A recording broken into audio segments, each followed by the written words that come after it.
Good morning everyone, welcome back to my channel. বাসন ঠাসন পড়ে গেল। আজকে হচ্ছে তোমার বুধবার, আর আজকে 19শে ফেব্রুয়ারি। অনেক দিন পরে হাতে ক্যামেরাটা নিয়ে ফেস টু ফেস করছি। জানি না কতটা কি ব্লগ শেয়ার করতে পারবো। এখনও শরীর খারাপ আমার, মানে ব্লিডিংটা এখনও আমারও স্টপ হচ্ছে না, জানো তো কী হবে জানি না। তো তার মধ্যেই চলতে তো হবে।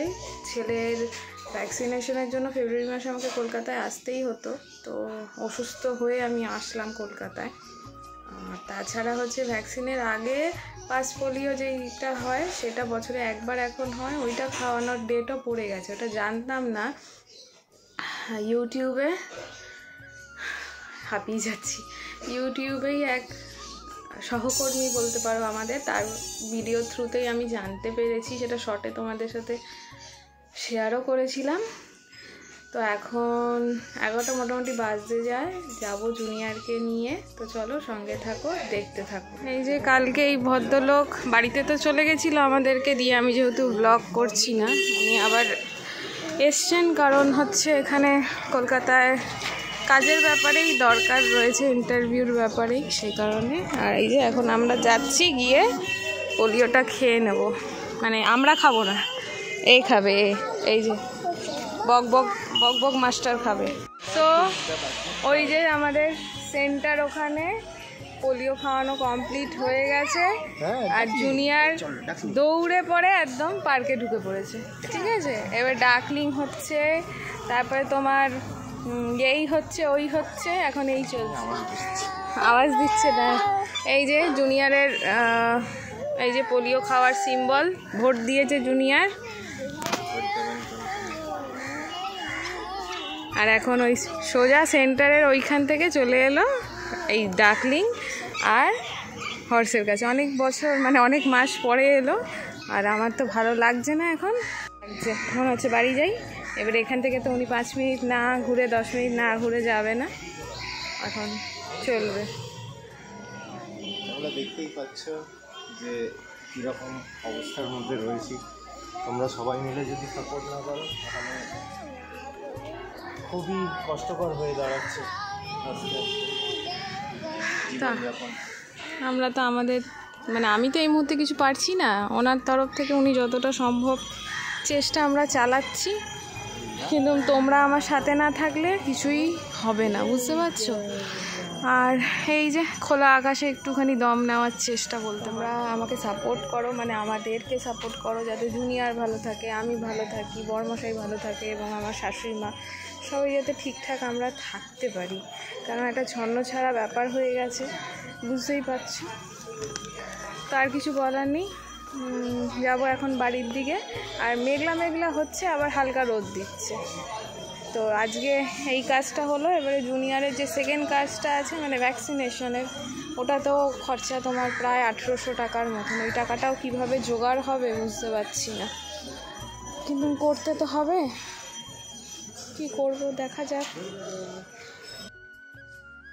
বলো হ্যালো এভরিওয়ান।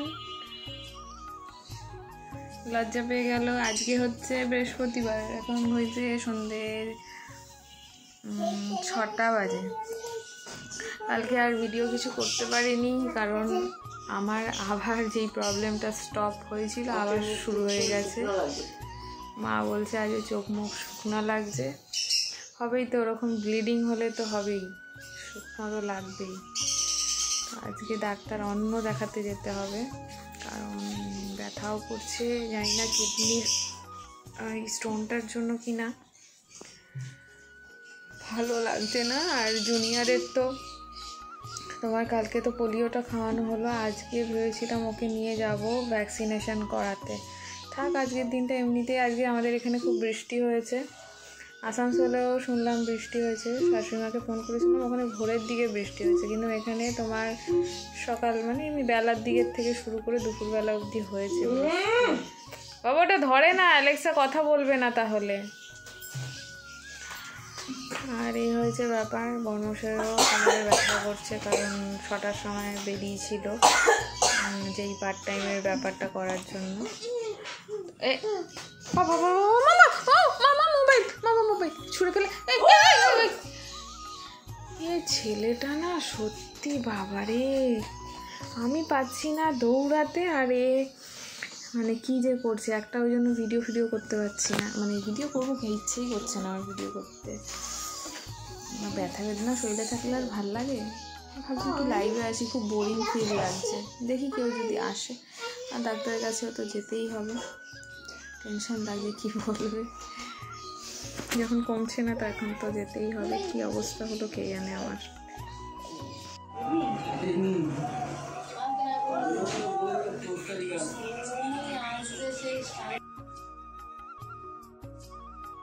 এই যে এখন বাজে 6:30, আমি জুনিয়া রেডি হয়ে গেছি, মাও যাবে আমাদের সাথে। আর কালকে আমার ডাক্তার দেখানো হয়েছিল, এসে আর ভিডিও করতে পারিনি। কি বলেছে না বলেছে তোমাদেরকে পরে বলবো। আজকে যাচ্ছি হচ্ছে জুনিয়ারের ভ্যাকসিনের জন্য। এইখানটায় আমার করছে ব্যথা, যেতে হবে, মাকে নিয়ে যাচ্ছি, দাদা ওখান থেকে আসবে, আর জুনিয়ারের বাবাও বেরোচ্ছে হচ্ছে ওই পার্ট টাইমের জন্য। তো চলো এখন আমরা যাই। এ বাবা এদিকে, আমি কোথায় যাচ্ছ?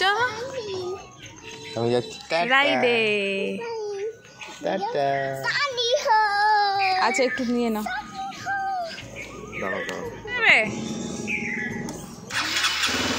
আসো মা, যাবে কাজে, আর ও এখন বাবার সাথে বাইকে উঠেছে, আমরা যাবো ডাক্তারের কাছে।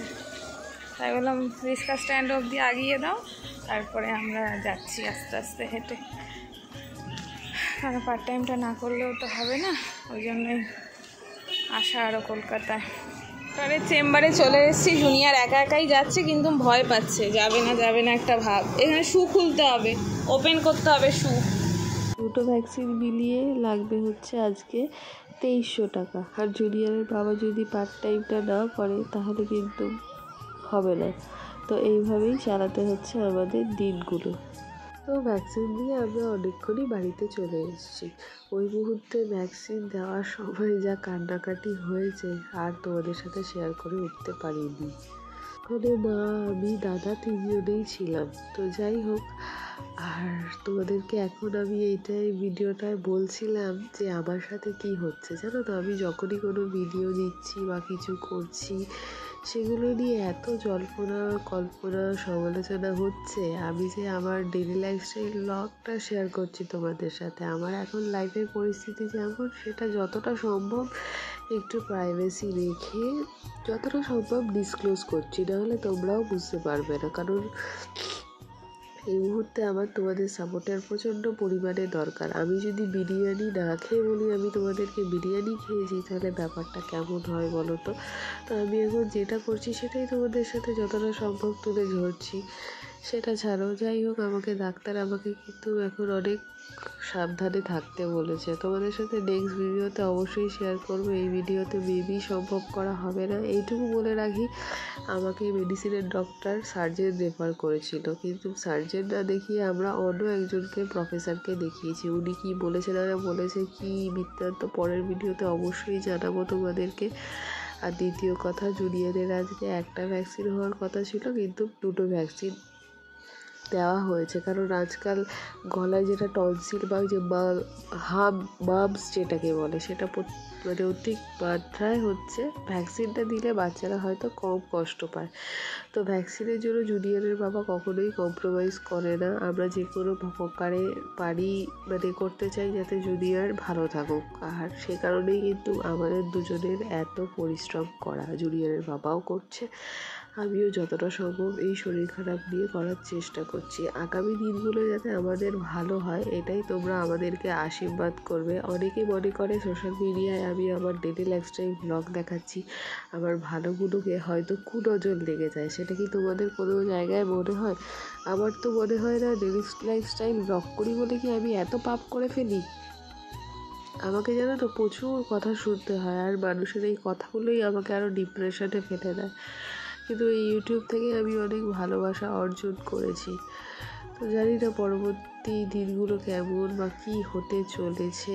তোমাদের আশীর্বাদ এই মুহূর্তে আমার খুব খুব খুব দরকার। তো আগের থেকে বর্তমানে আমি যেদিন ভয়েস ওভার দিচ্ছি অনেকটাই ভালো আছি, কিন্তু আরও ভালো হতে হবে, নতুন কিছু ভাবতে হবে। তো ইউটিউবটা তো অবশ্যই সাথে থাকবে, তাহলে পথ চলা খুব মুশকিল হয়ে যাবে। তার সাথে সাথে আমাকে অন্য কিছুও ভাবতে হবে এবং জুনিয়রের বাবাকেও অন্য কিছু ভাবতে হবে, এবং উনি ভাবছে, চেষ্টা চরিত্র চলছে। আশা করি খুব শিগগিরই একটা ফলাফল আসবে তোমাদের সামনে। তো স্মুথলি ডেলি লাইফস্টাইল ব্লগ যেভাবে করছিলাম সেগুলো করার জন্য আরও কিছুদিন আমার সময় লাগবে। তো চলো টাটা, তোমরা সকলে খুব ভালো থেকো, সুস্থ থেকো। নেক্সট ভিডিওতে আবার দেখা হবে।